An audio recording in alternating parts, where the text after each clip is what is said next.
In our last math lesson, we learned how to decompose numbers or break them up into pieces. We saw so many great strategies being used and we wanted to share them with you. One strategy was using the counters. The counters are red on one side and yellow on the other. I have 5 balloons. Some are red, some are blue. How many are red? How many are blue? Since we don't have a blue counter, we can just use the yellow side. When we do this, we want to make sure we're staying organized. So one way to do this is to make sure that we're starting with most of our balloons as one color. So we'll start most of them red, 1, 2, 3, 4, and just that last one, blue, or our yellow counter. So we know that 4 red and 1 blue balloon is 5 balloons total.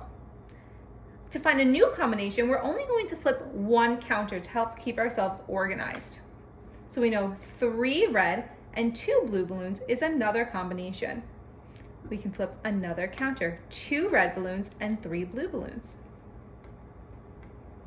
1 red balloon and 4 blue balloons. We've now found all of the combinations.